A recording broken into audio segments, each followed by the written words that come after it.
Leviticus chapter 14, the blood-stained reset, recalibrating the biological temple. Part 1, the bioelectric purge of the temple. Peace and power to the scattered remnant of Yisrael, tuning in to another heavyweight broadcast of Yah First Ministries. You are locked in with Brother Betsade, Lamed Aleph Lamed, and I am standing here today with the fire of the altar burning in my chest, ready to hand you the raw, uncut, unpasteurized meat of the word.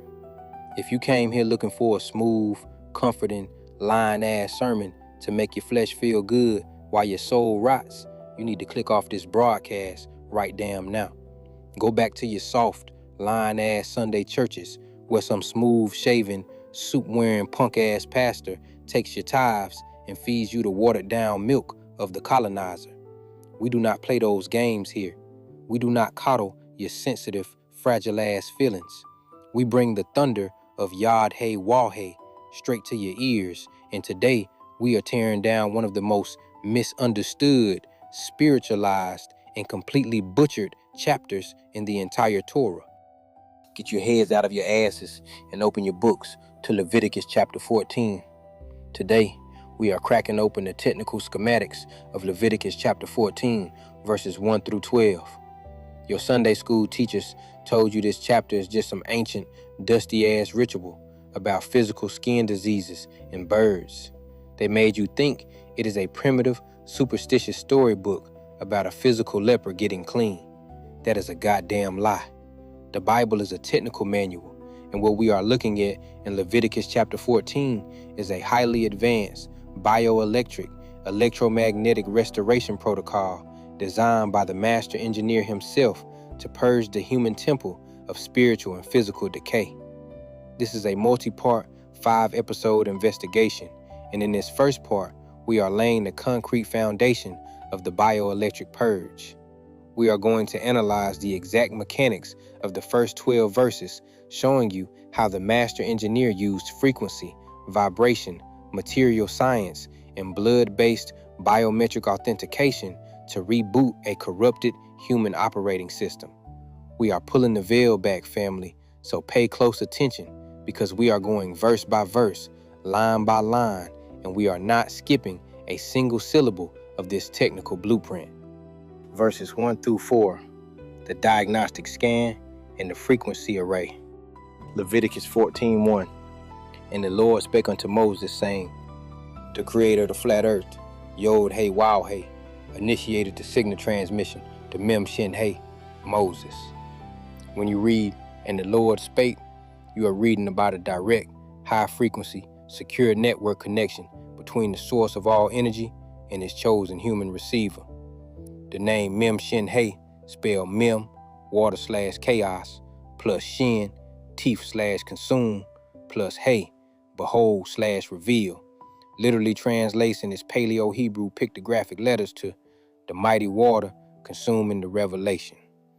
Yah did not send a winged, halo-wearing, fairy tale angel to deliver these schematics.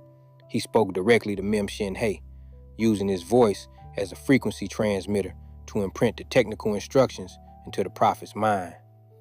The modern church has turned this into a religious storybook, but this is the master engineer delivering the operating instructions for his biological machines. This aligns with Exodus chapter 25, verse 22, where Yah told Mem Shin He that he would commune with him from above the mercy seat, between the two cherubim. The Ark of the Covenant was not a religious decoration. It was a physical capacitor, engineered with gold conductors and acacia wood insulation to act as a communication device. The Father does not delegate his authority to separate, supernatural angel bureaucracies. When he speaks, his voice carries the weight of the throne because he is the supreme programmer of the matrix. For our people scattered across the Americas, the Caribbean, and the four corners of the flat earth, you must understand that the laws given to Mem Shin He are the active programming codes of your reality. If you ignore the code, your system crashes. It is that damn simple. Leviticus 14:2. This shall be the law of the leper in the day of his cleansing. He shall be brought unto the priest. Verse 3. And the priest shall go forth out of the camp, And the priest shall look, and behold, if the plague of leprosy be healed in the leper.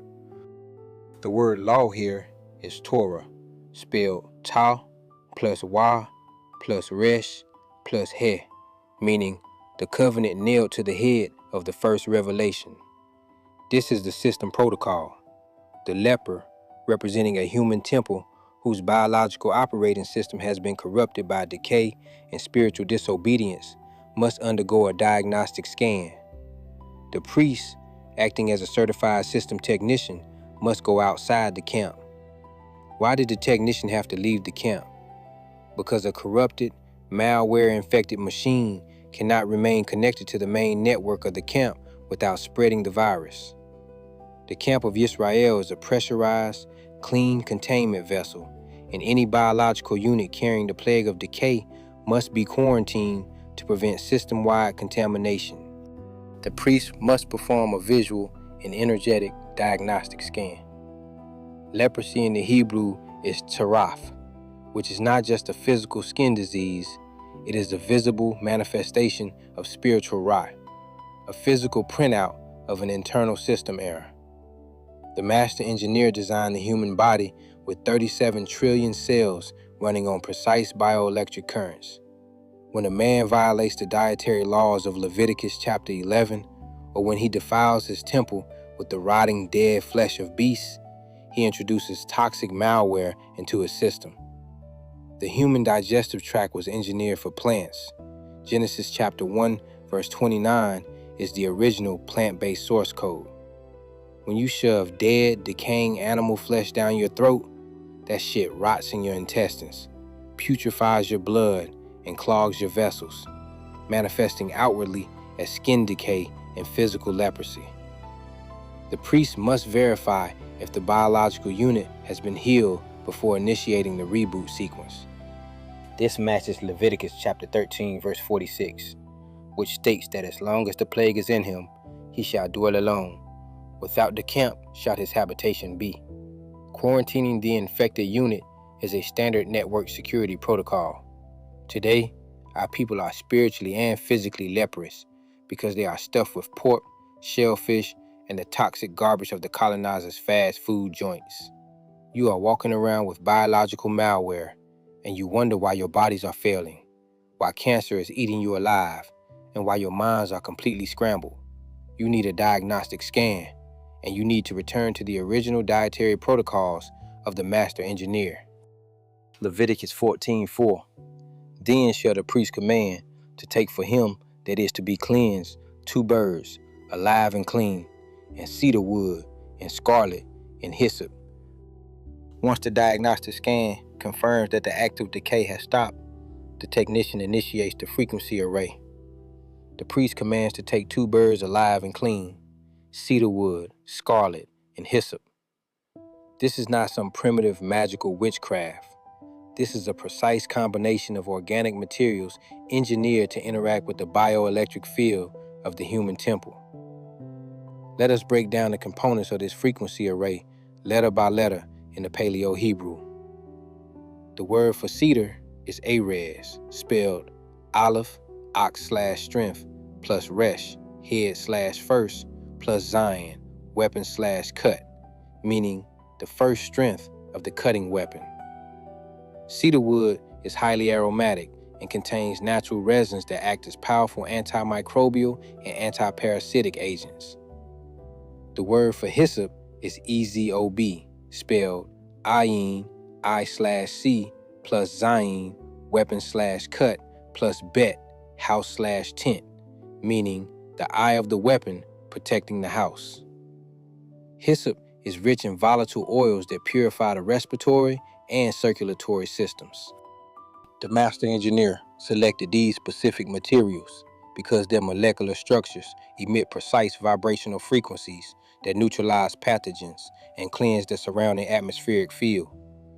The scarlet represents the bloodline, the red life force energy that flows through the biological unit. The 2 birds represent the dual nature of the cleansing process.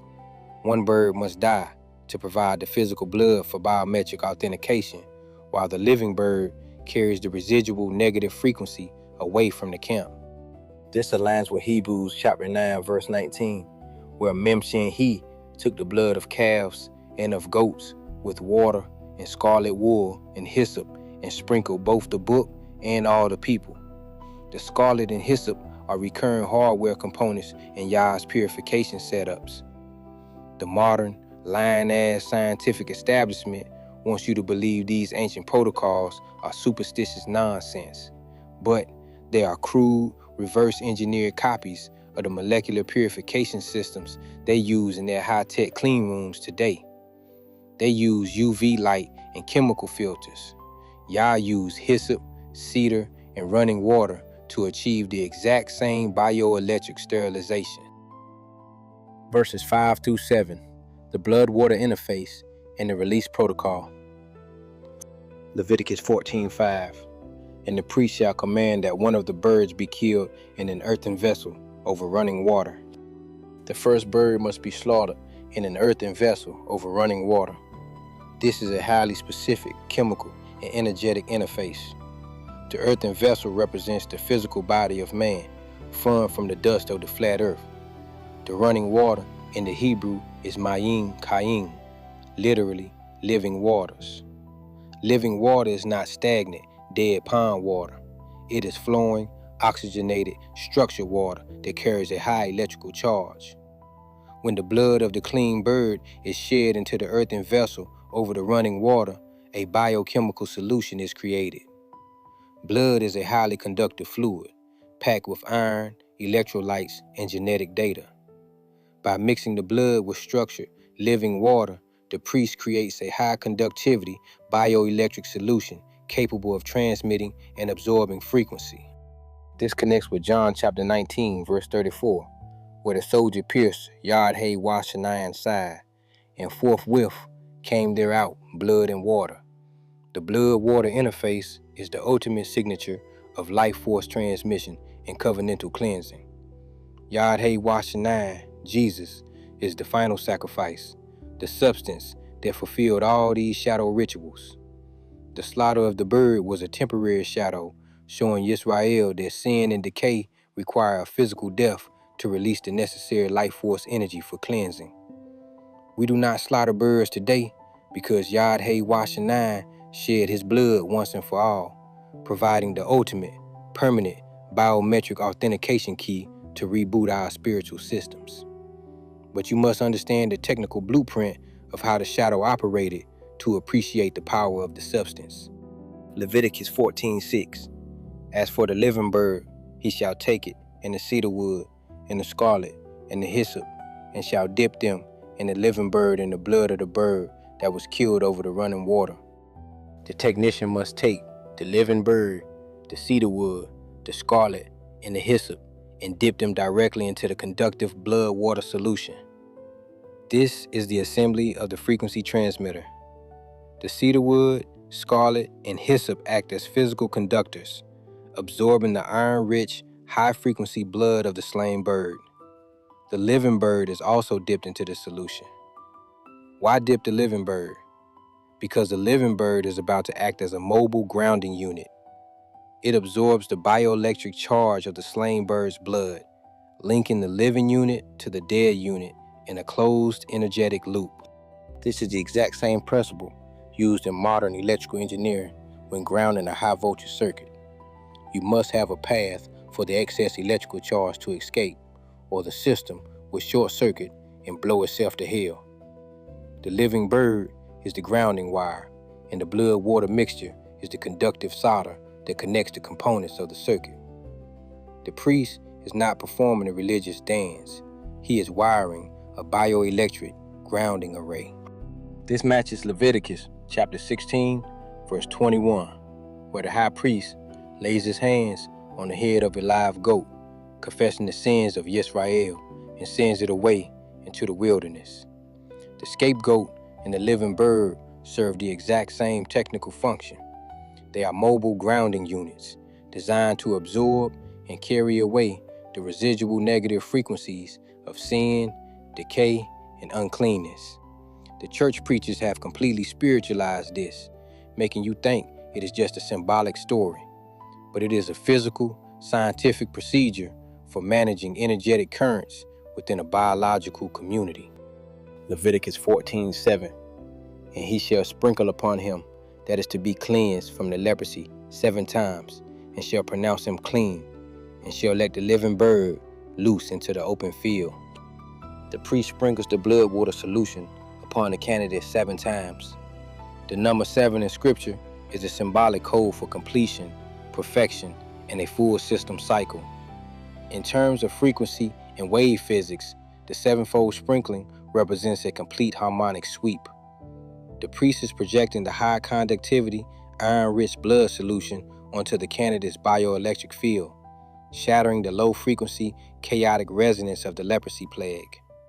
Once the 7-fold sweep is complete, the frequency of decay is neutralized, and the priest pronounces the unit clean. Then, the living bird is released into the open field.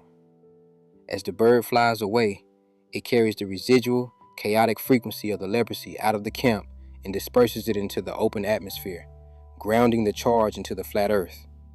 The biological unit is now cleared of the active virus, but the reboot process is only beginning.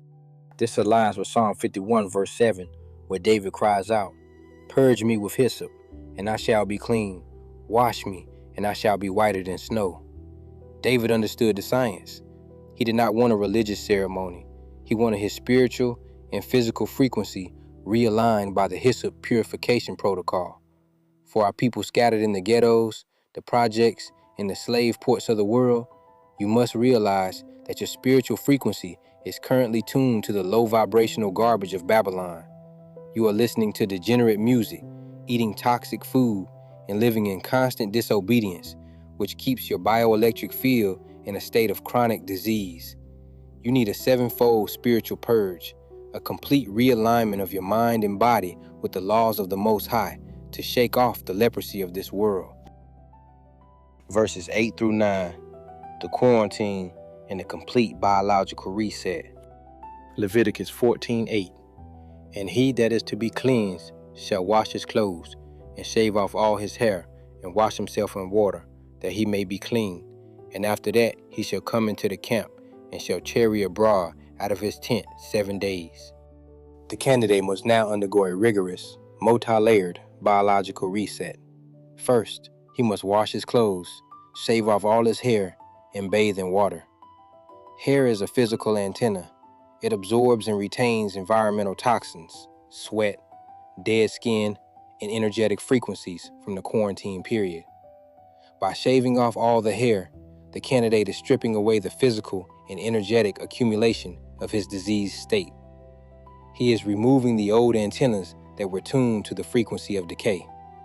Washing the clothes and bathing the flesh in water removes any physical pathogens and resets the skin's bioelectric boundary.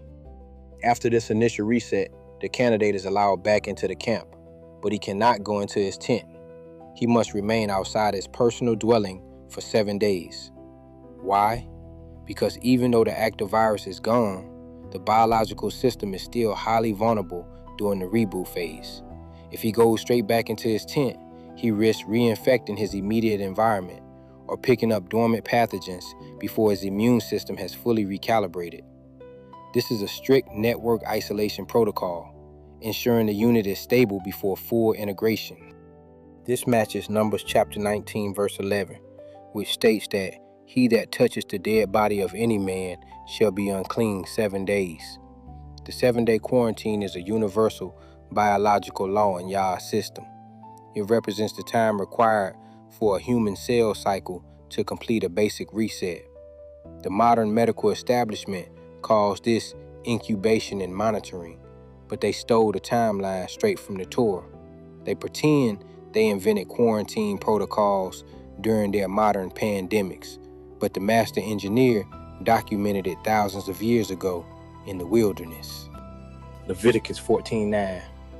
But it shall be on the 7th day that he shall shave all his hair off his head, and his beard, and his eyebrows, even all his hair he shall shave off.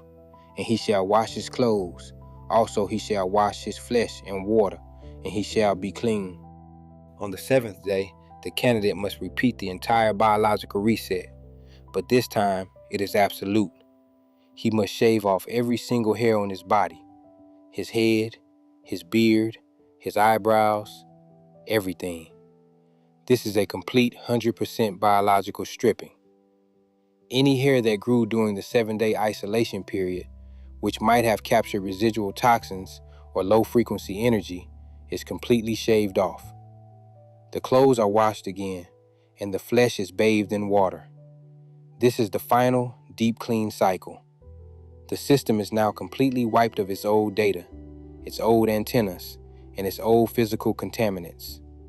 The biological unit is now completely clean, ready for the final biometric authentication and system integration on the 8th day. This connects with Leviticus chapter 8, verse 33, where Aaron and his sons were commanded not to go out of the door of the tabernacle of the congregation for 7 days until the days of their consecration were at an end. The 7-day cycle is the mandatory preparation period before entering the presence of the Most High. The Sunday church tells you that you can just roll out of bed on Sunday morning, smelling like weed, liquor, and pork chops, and walk straight into the presence of God. That is a lie. You cannot interface with a holy, high-frequency creator while your physical and spiritual temple is loaded with low-vibrational filth. You must undergo a clean cycle, a deliberate stripping away of the world's garbage before your connection to the throne can be established. Verses 10 through 12, the 8th day presentation and the trespass alignment. Leviticus 14:10, and on the 8th day he shall take 2 he-lambs without blemish, and 1 ewe-lamb of the first year without blemish, and 3/10 deals of fine flour for a meat offering, mingled with oil, and 1 log of oil. The 8th day represents the beginning of a new cycle, a complete system restart. In biblical numerology, 8 is the number of new beginnings, transcending the physical completion of the 7-day week. The candidate must bring a highly specific hardware package for its final integration: 2 unblemished he-lambs, 1 unblemished ewe-lamb, 3/10 deals of fine flour mingled with oil, and 1 log of oil. This is not a random collection of farm goods. This is a precise, energetic, and nutritional offering. The unblemished lambs represent perfect, uncorrupted biological material. The fine flour and oil represent the highest quality nutrients, engineered to restore the physical strength of the cleansed unit. This matches Exodus chapter 22, verse 30, where Yah commanded that the firstborn of oxen and sheep shall be given to him on the 8th day. The 8th day is the designated time for covenantal presentation and system activation. The Sunday church has completely erased the significance of these cycles, replacing them with their pagan holidays like Christmas and Easter, which are nothing but sun god worship and fertility rituals. They have cut you off from the natural power cycles of creation, keeping your minds trapped in a perpetual loop of confusion and disease. Leviticus 14:11, and the priest that maketh him clean shall present the man that is to be made clean in those things before the Lord at the door of the tabernacle of the congregation. The priest, acting as the system administrator, presents the candidate and his offering before Yad-Heh-Wah-Heh at the door of the tabernacle. The door of the tabernacle of the congregation is the physical interface boundary, the firewall between the clean, high-frequency holy place and the outer court. The candidate cannot enter the holy place himself. He must be presented by the authorized mediator. The priest stands at the interface, holding the biometric authentication materials, ready to run the final integration script. This connects with Romans chapter 12, verse 1, where the apostle Shin Aleph Wa Lamed exhorts Yisrael to present their bodies a living sacrifice, holy, acceptable unto God, which is their reasonable service. Shin Aleph Wa Lamed was not teaching a new spiritualized religion. He was referencing the exact technical protocol of Leviticus chapter 14. Your physical body is the temple, and you must present it clean, aligned, and ready for service. But you cannot do that while you are stuffing your face with scavengers, ignoring the Sabbath, and living like the heathen. You must be presented clean before the Father can use you as an instrument of His power. Leviticus 14:12. And the priest shall take one he-lamb and offer him for a trespass offering, and a log of oil, and wave them for a wave offering before the Lord.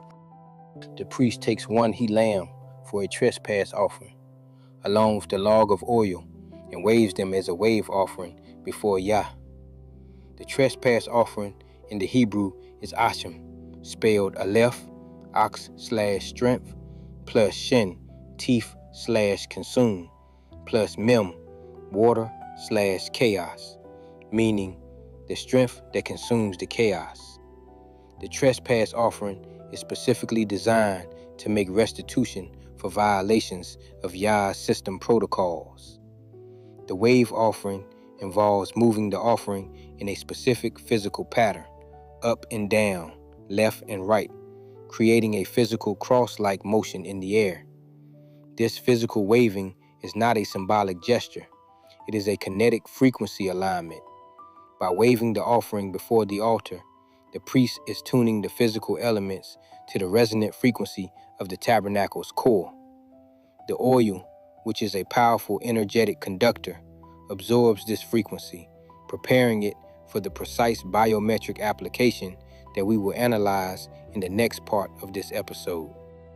This matches Leviticus chapter 7, verse 30, where the fat with the breast is brought to be waved for a wave offering before Yah.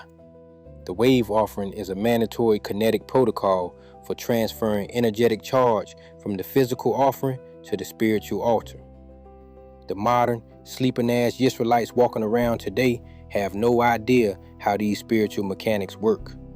They think keeping the commandments is just about being a good person. No, it is about system alignment.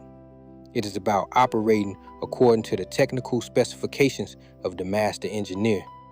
If you want to break the chains of your captivity, if you want to shake off the leprosy of Babylon, you must return to the law.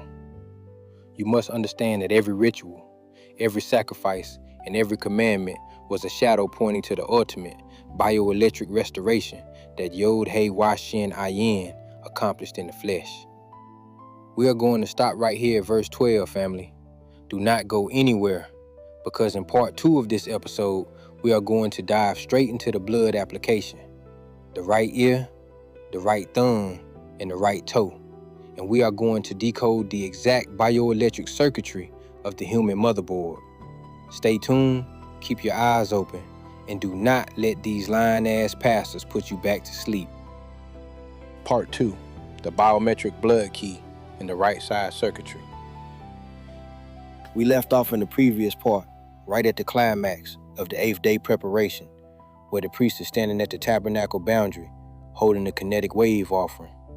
Now, we are stepping directly across that firewall to analyze the precise, blood-based biometric authentication that wires the human temple back into the Father's power grid. Verses 13 through 15, the holy slaughter and the 3-point biometric interface.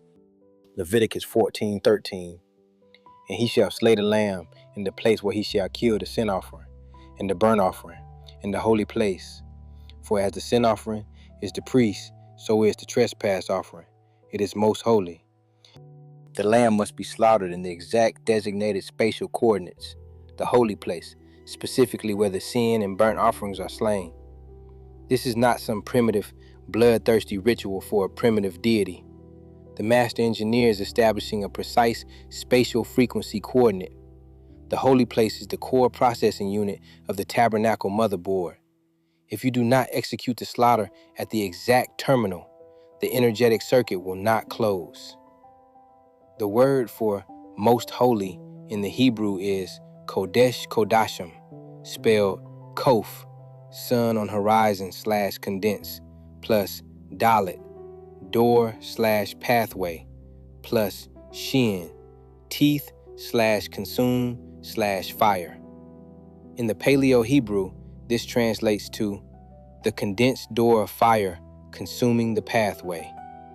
This is the highest security clearance zone. The trespass offering, the Asham, must be processed here because it deals with system restitution. Why did the lamb have to die? Because the shadow sacrificial system was a constant, bloody, graphic reminder that the cost of system corruption and sin is absolute death. Every time an Israelite saw that blade slice through the throat of an innocent lamb, smelling the metallic copper of hot blood spraying onto the cold stone, hearing the wet, gurgling gasp of the animal as its life force drained into the vessel, they were supposed to realize, that should be my neck.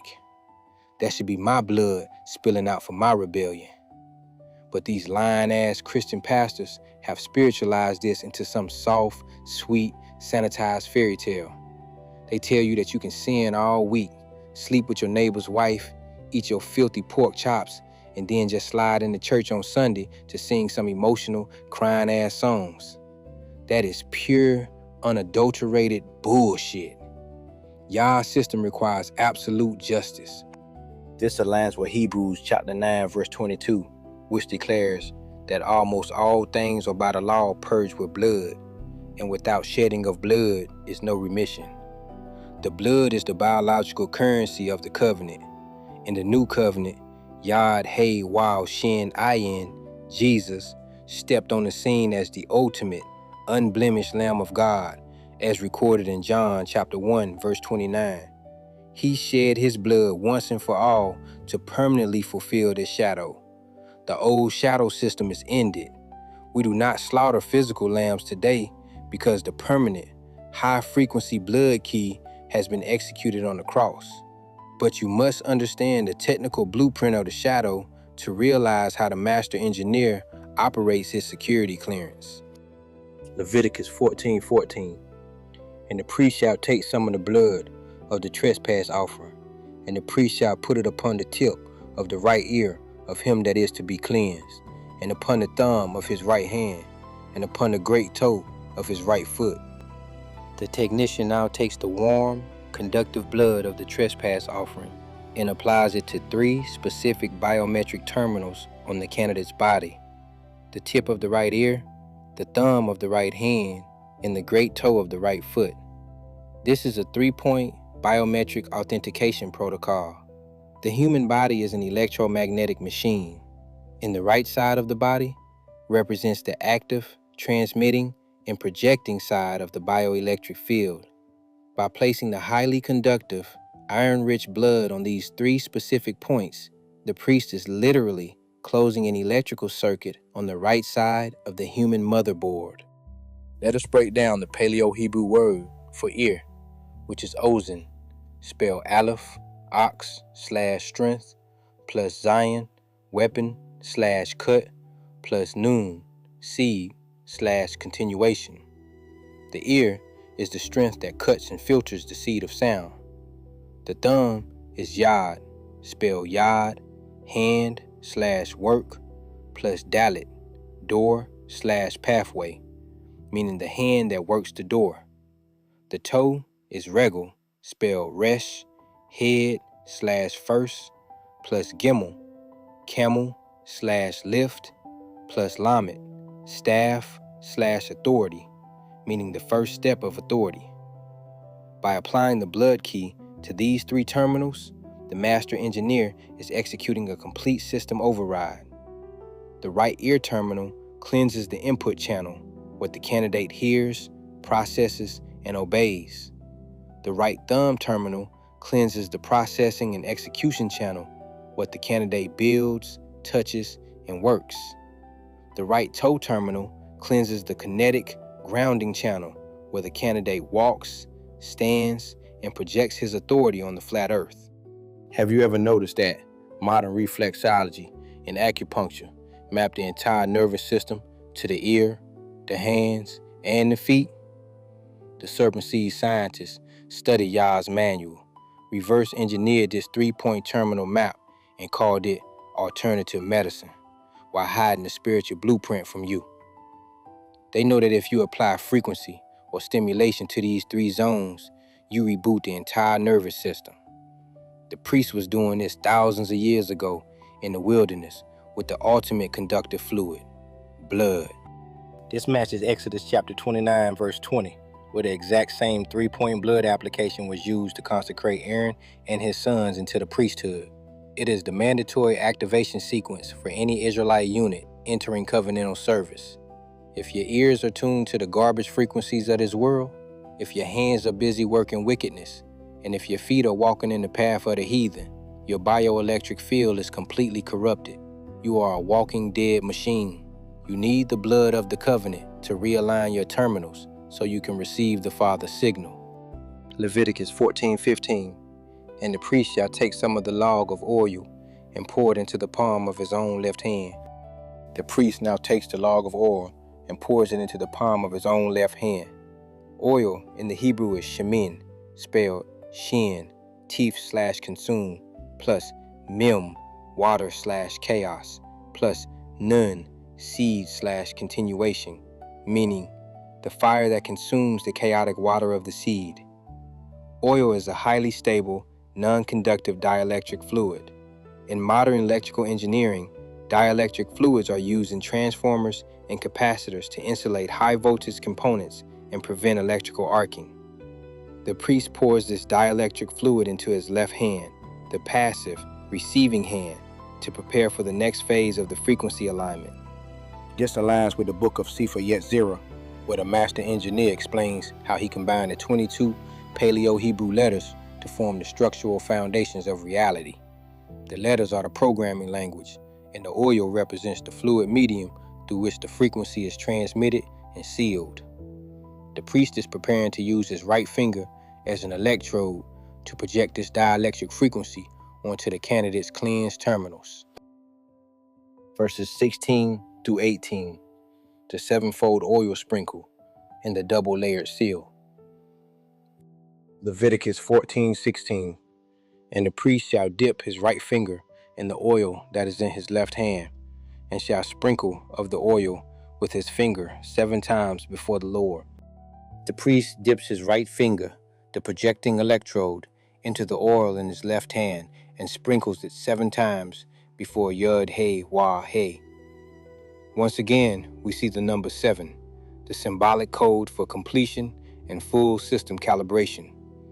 In terms of wave mechanics, this 7-fold sprinkling is a frequency broadcast. The priest is projecting the dielectric oil toward the veil of the Holy of Holies, aligning the oil's molecular structure with the high-frequency resonance of the Ark of the Covenant behind the firewall. He is literally charging the oil with the frequency of the throne room. This connects with Leviticus chapter 4, verse 6, where the priest dipped his finger in the blood and sprinkled it 7 times before the veil of the sanctuary. The 7-fold projection is the standard protocol for synchronizing physical elements with the spiritual core processor of the tabernacle. If you do not run the 7-fold sweep, the oil remains uncharged, flat, and useless.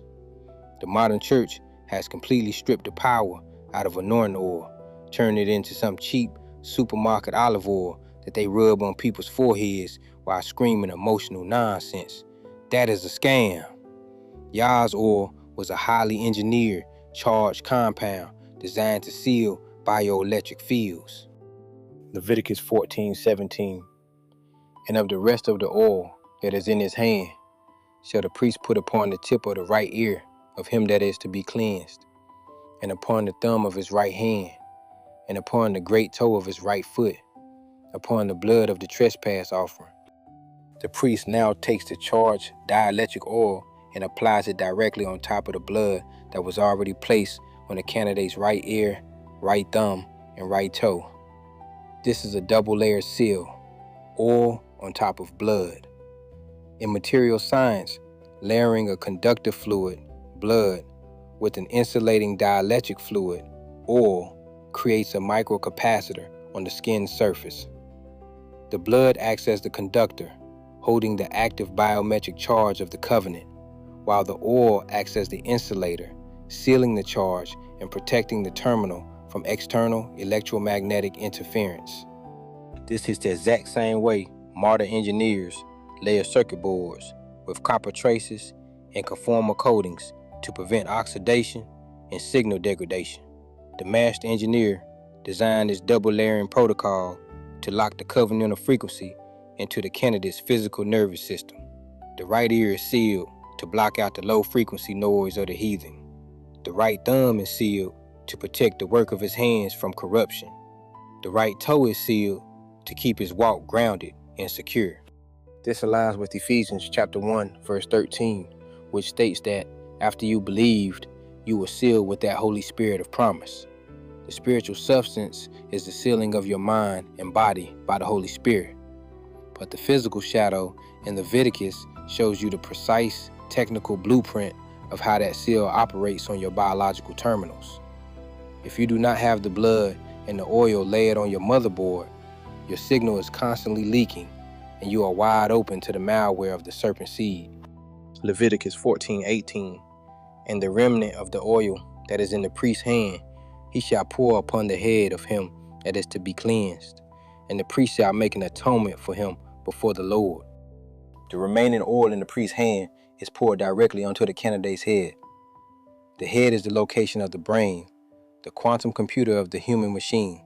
The brain operates on complex electrical impulses, managing the thoughts, decisions, and hormonal distributions of the entire vessel. By pouring the charged dielectric oil over the head, the priest is executing a complete system-wide installation and calibration. The oil flows down, coating the crown chakra, sealing the intellectual processor, and finalizing the atonement, the kafar, which in the Paleo-Hebrew means the hand that covers the chaos of the head. This connects with Psalm 23, verse 5, where David declares, "Thou anointest my head with oil, my cup runneth over." David was not being poetic. He was describing the physical sensation of his quantum computer being calibrated and insulated by the Father's frequency, causing his bioelectric field to overflow with power. For our people scattered across the islands of the sea, in Jamaica, Haiti, and the shores of Brazil, you must realize that your heads are currently covered in the toxic grease of Babylon's lies. Your minds are scrambled by their education systems, their false religions, and their degenerate media. You need the remnant of the Father's oil poured over your heads to insulate your brains from their mind-controlled frequencies and restore your connection to the sovereign programmer. Verses 19 through 21, the triple offering and the poverty protocol. Leviticus 14:19, and the priest shall offer the sin offering and make an atonement for him that is to be cleansed from his uncleanness, and afterward he shall kill the burnt offering. Leviticus 14:20, and the priest shall offer the burnt offering and the meat offering upon the altar, and the priest shall make an atonement for him, and he shall be clean. The priest now executes the triple offering sequence: the sin offering, the burnt offering, and the meat offering. This is the complete three-phase system purge. The sin offering, the chatat, deals with the internal, inherited corruption of the flesh.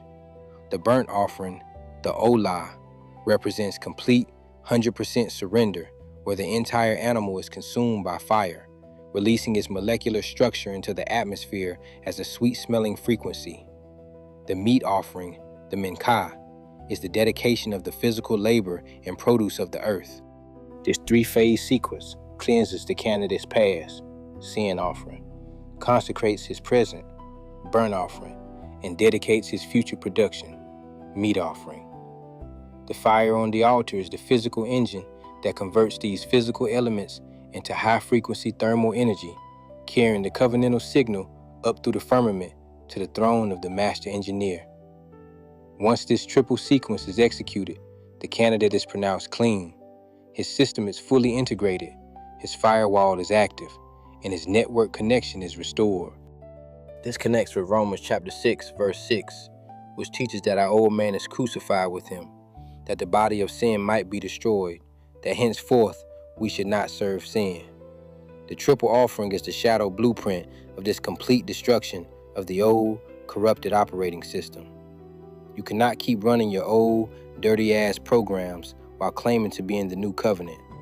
The old man must be completely burned on the altar of repentance, and your new system must be fully dedicated to the laws of the Most High.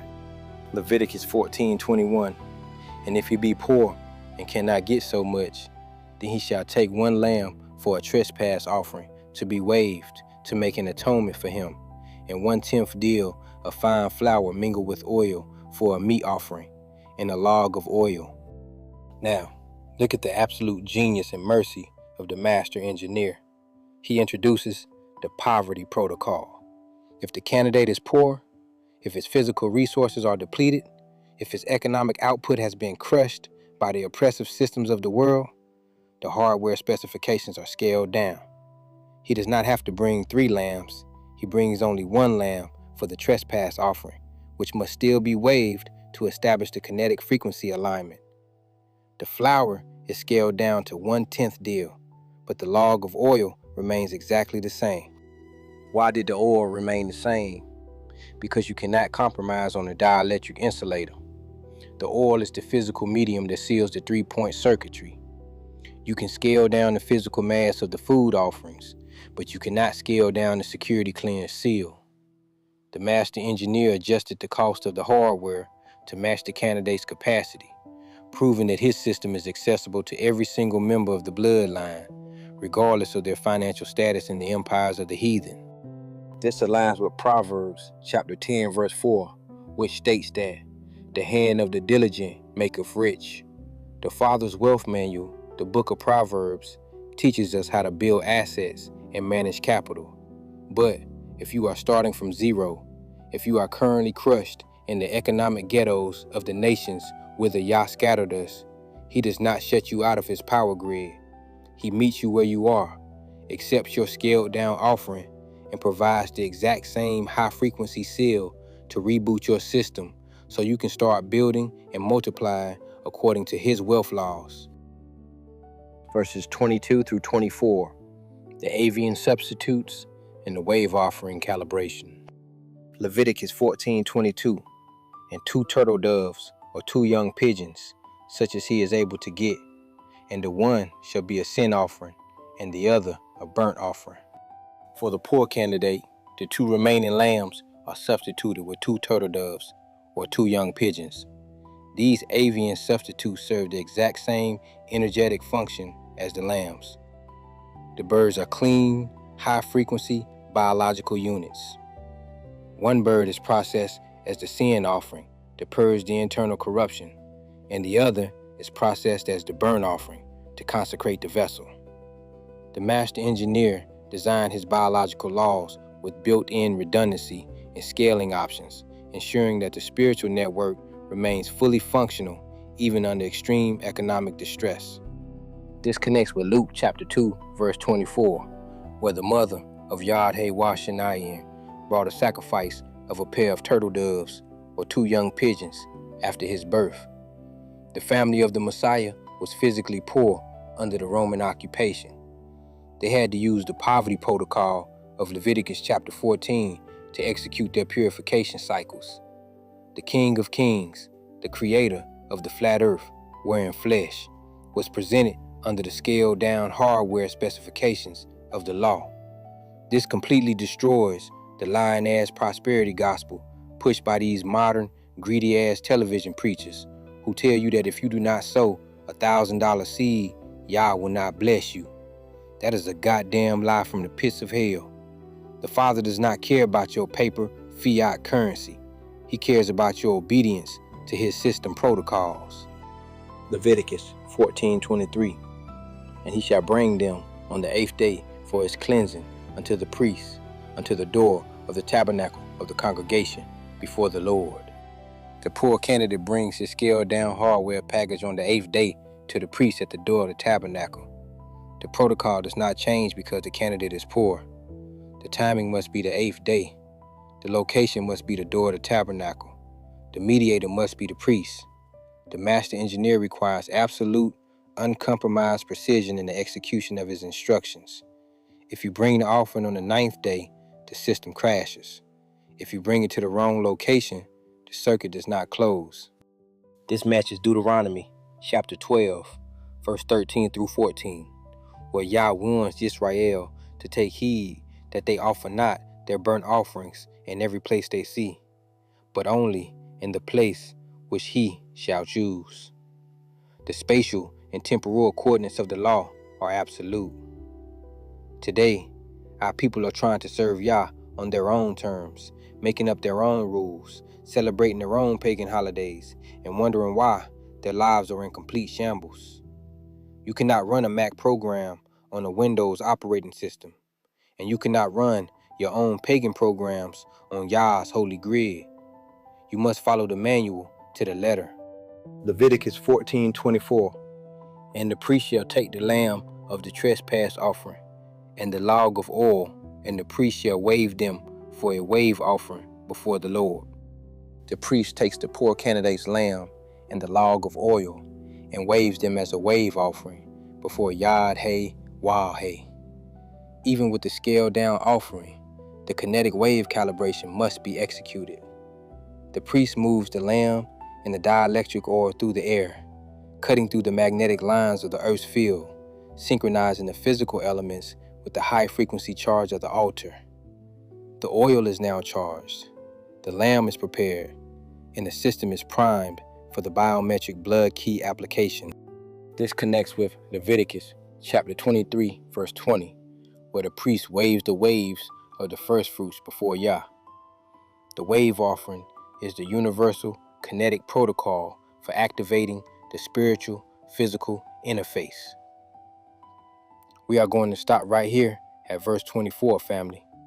Do not go anywhere, because in part 3 of this episode, we are going to analyze the exact application of this poor man's offering, showing how the master engineer ensures that the poorest Israelite receives the exact same high-voltage seal as the wealthiest king. We are peeling back the layers of this technical manual, so keep your ears tuned to the frequency of truth and let the fire of the word burn away the lies of Babylon. Part 3, the bloodline ledger and the ruined houses of Canaan. We have just witnessed the priests execute the kinetic wave offering protocol, charging the poor man's lamb and the dielectric oil at the threshold of the tabernacle. Now, we must watch as this exact same biometric override is applied to the poor candidates' terminals before we transition into the terrifying structural scans of the houses they built in the land of our inheritance. Verses 25 through 29, the poor man's circuit and the immutable code. Leviticus 14:25. And he shall kill the lamb of the trespass offering, and the priest shall take some of the blood of the trespass offering and put it upon the tip of the right ear of him that is to be cleansed, and upon the thumb of his right hand, and upon the great toe of his right foot. The master engineer does not run a different operating system for the rich and the poor. The poor candidate's lamb is slaughtered, and the exact same 3-point biometric authentication is executed. The blood must touch the right ear, the right thumb, and the right toe. Why? Because the structural architecture of the human machine is identical across the entire bloodline of Yisrael. Whether you are a king sitting on a throne of ivory or a slave grinding in the mud of Egypt, your nervous system runs on the exact same bioelectric currents, and your system-wide reboot requires the exact same blood key. Let us break down the Paleo-Hebrew word for blood, which is dam, spelled dalet, door/pathway, plus mem, water/chaos. In the Paleo-Hebrew pictographs, this translates to the door of the mighty water. Blood is the liquid gateway of life force energy. When the priest applies this door of mighty water to the right ear, right thumb, and right toe, he is opening the biological ports to receive the Father's signal. The modern, lying-ass Christian church wants you to believe that salvation is some democratic, free will, choose-your-own-adventure game. They tell you that anyone can just accept Jesus and get their system saved. That is a goddamn lie. The covenant is a closed network. The blood key only works on the biological hardware that Yah engineered for his chosen line. This aligns with Leviticus chapter 17, verse 11, where Yah declares that the life of the flesh is in the blood, and he has given it to us upon the altar to make an atonement for our souls. The blood is the biometric credential.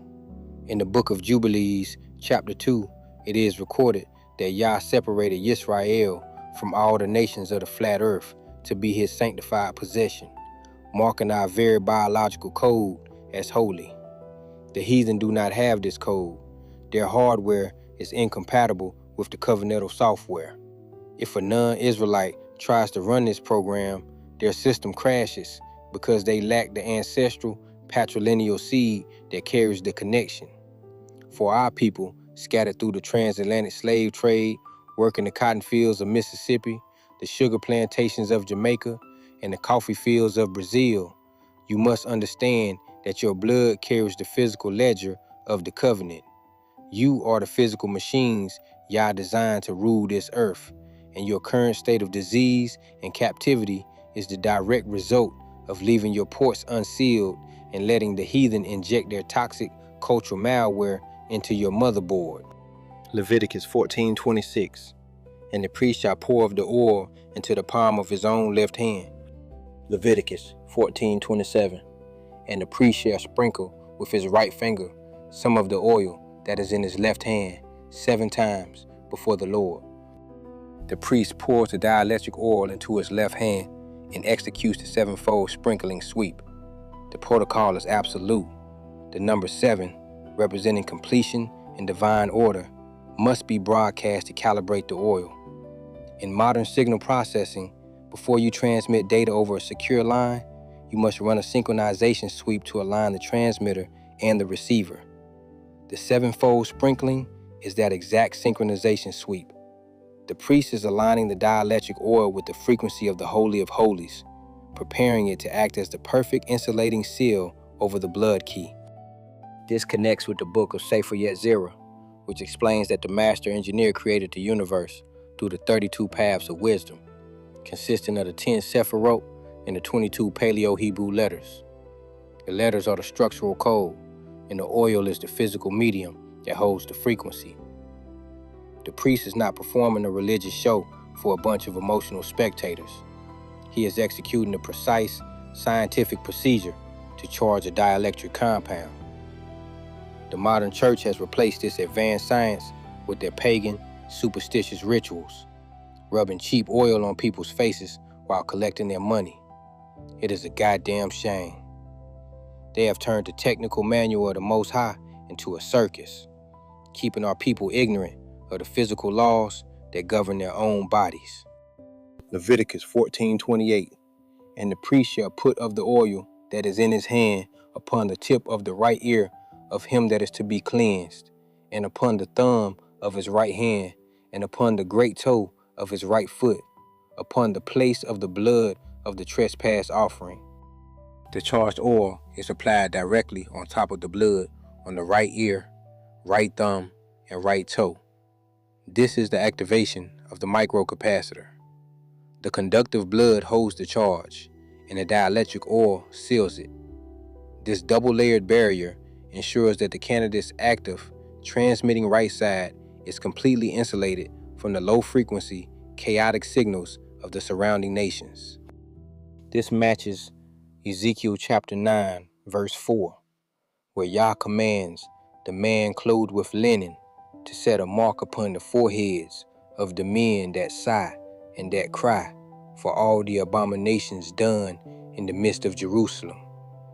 The mark is a spiritual and physical frequency seal. It separates the chosen from the condemned. If you do not have this seal on your terminals, you are wide open to the judgment that is coming. When the sword of Yah is unsheathed, he does not negotiate. He looks for the seal. If he does not see the blood and the oil on your motherboard, he will let the destroyers rip your flesh from your bones, and your blood will pool in the streets ankle deep while the flies black out the sun. You think the Father is playing games with you? Read the history. When he destroyed Jerusalem in 70 CE, the Roman soldiers crucified our people until they ran out of wood, and the stench of rotting, bloated corpses was so thick that the Romans themselves had to retreat from the walls.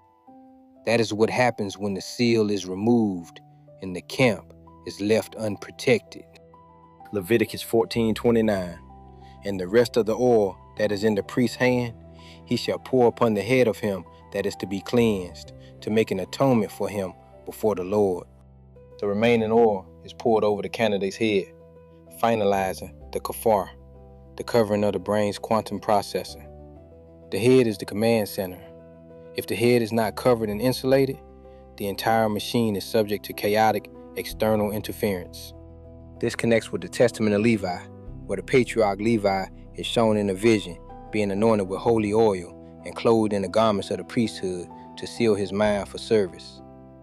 The head must be sealed because the mind is the primary target of the enemy's malware. Today, the minds of our people are completely defiled. You are walking around with your brains fried by the degenerate, low vibrational music of the colonizer. Your thoughts consumed by covetousness, lust, and rebellion.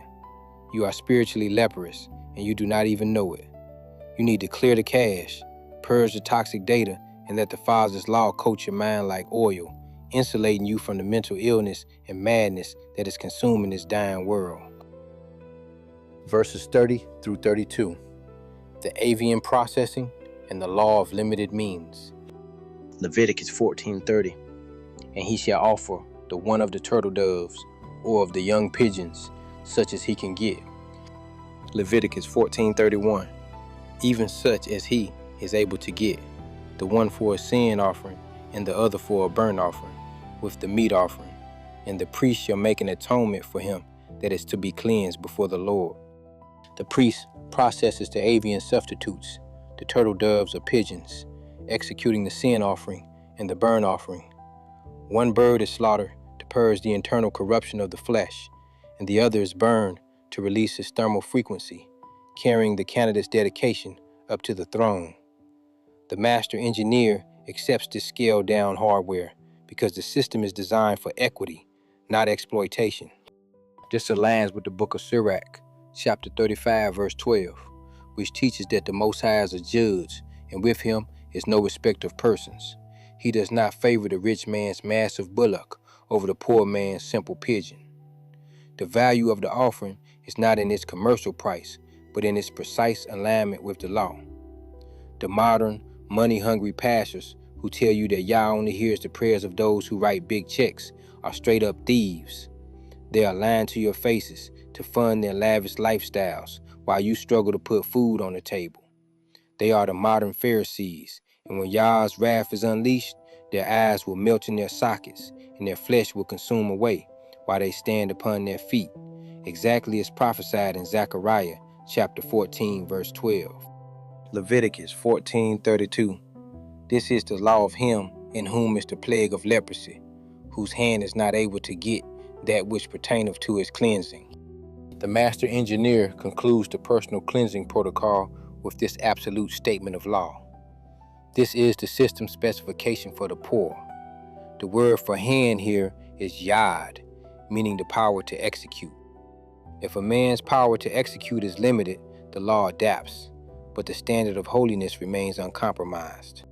This connects with Leviticus chapter 5, verse 11, where the same scaling protocol is established for the trespass offering.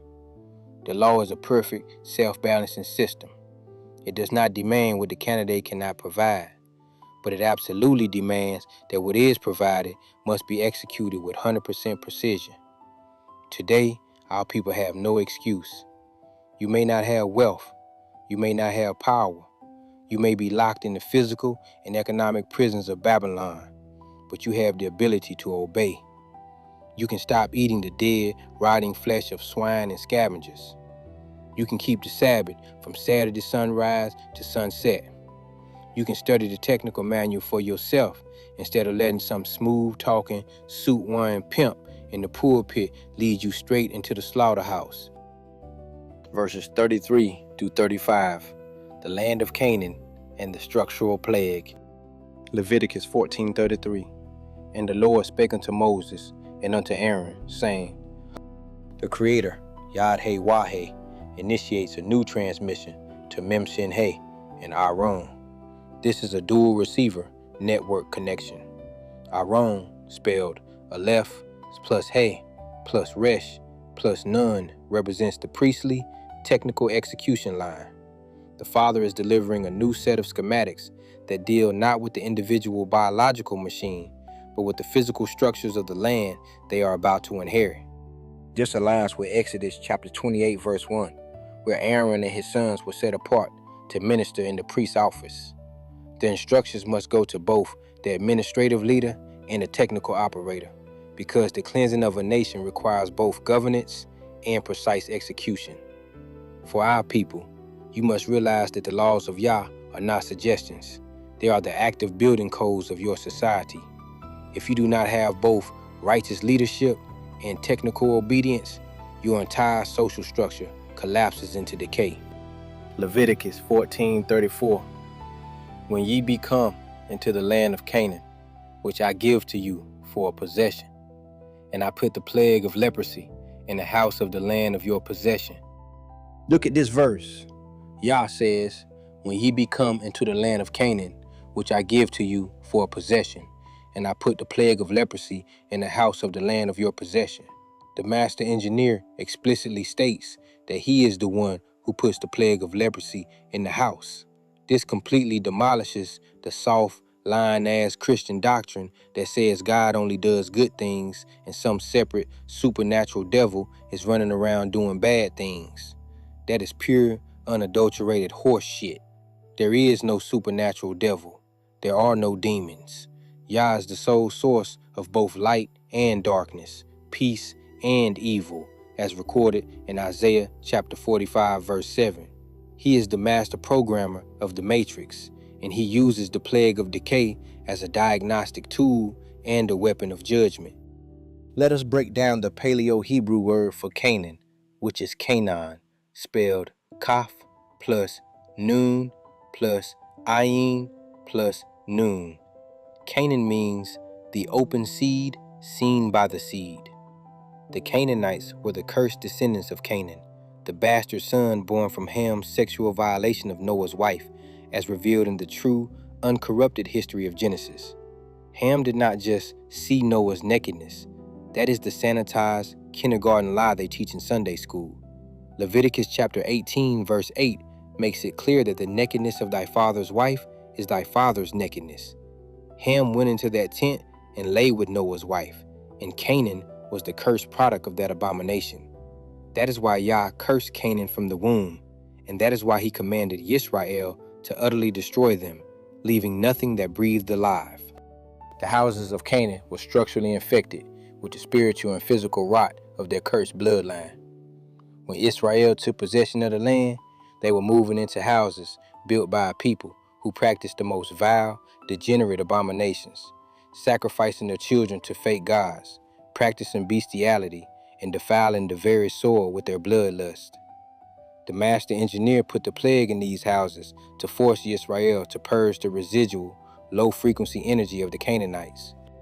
This connects with the Book of Wisdom of Solomon, chapter 12, which records how Yah hated the ancient inhabitants of his holy land for their wicked works, their merciless slaughter of children, and their sacrificial feasts of human flesh. The houses they built were saturated with the frequency of death. Today, our people are living in the physical and spiritual houses of our colonizers. You are living in cities built on the blood of your ancestors, in houses saturated with the energy of slavery, rape, and oppression. You are breathing in the toxic mold of their wickedness, and you wonder why your families are falling apart, why your children are dying in the streets, and why your homes are filled with sickness and strife. You are living in a cursed house, and you need a structural purge. Leviticus 14:35. And he that owneth the house shall come and tell the priest, saying, It seemeth to me there is, as it were, a plague in the house. The owner of the house must run a diagnostic scan and report the anomaly to the priest. He cannot ignore the sign. He cannot just paint over the green and red spots on the wall and pretend everything is fine. He must say, It seemeth to me there is, as it were, a plague in the house. He must acknowledge the presence of decay. This aligns with the book of Yasher, which documents how Israel had to constantly battle the residual idolatry and witchcraft of the Canaanites that remained in the land. If you tolerate even a small pocket of corruption in your environment, it will spread like a virus until the entire structure is ruined. The modern, sleeping-ass Israelites are currently painting over the plague in their houses. You see your children turning into degenerate gangbangers and whores.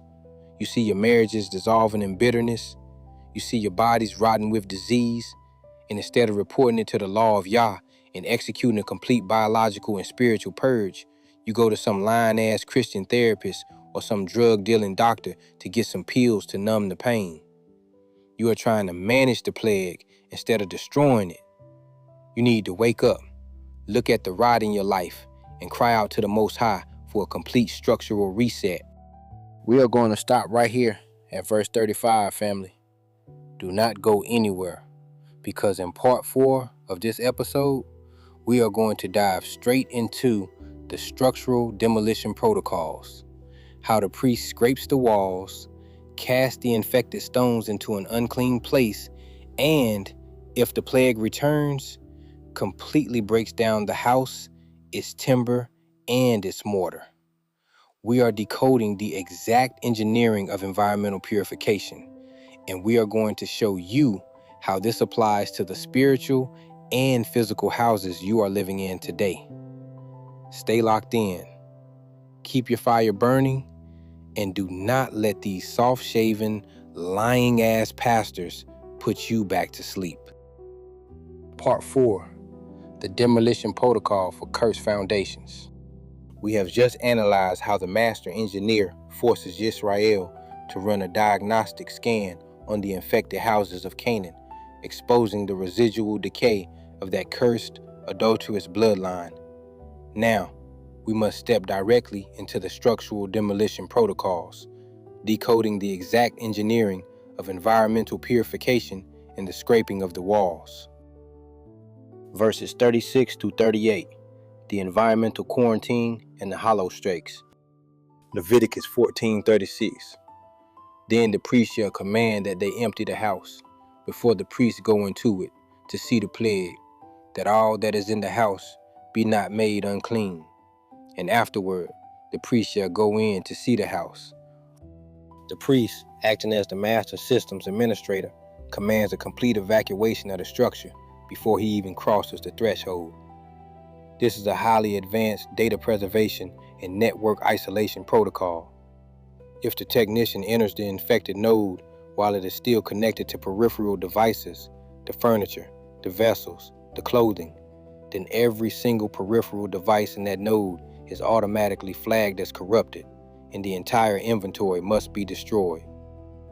By emptying the house first, the master engineer isolates the core processing unit, the physical walls, from the peripheral hardware, preventing unnecessary loss of assets. Let us break down the Paleo-Hebrew word for house, which is bait, spelled bet, house/tent, plus yud, hand/work, plus ta, mark/covenant.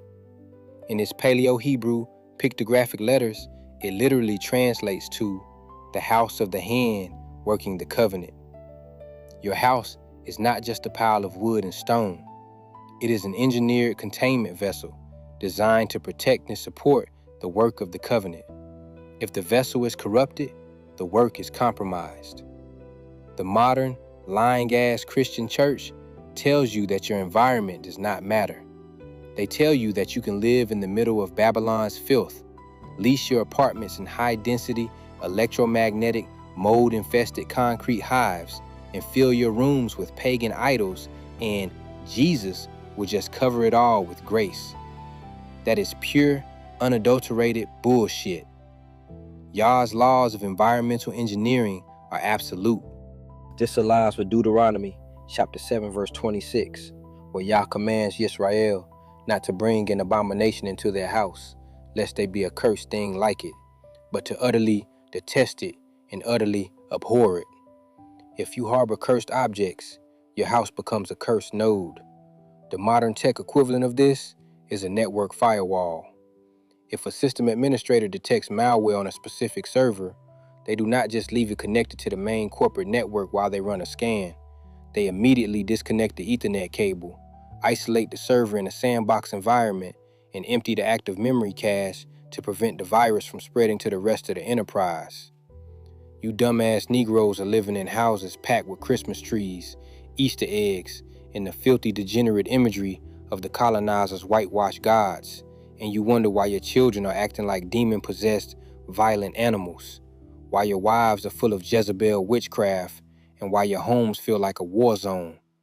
You have active malware running on your home network, and you refuse to empty the house. Leviticus 14:37.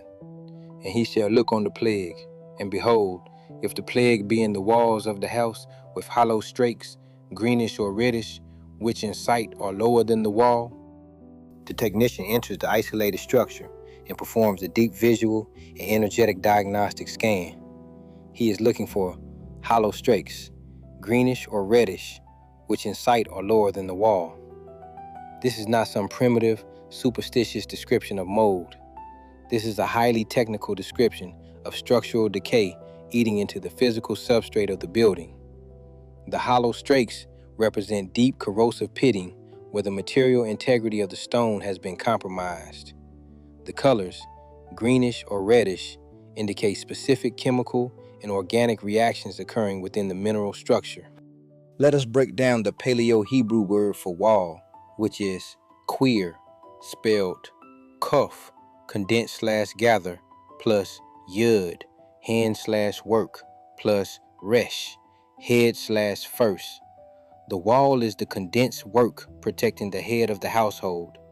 When the plague eats into the QIYR, it is attacking the structural support of the entire family unit.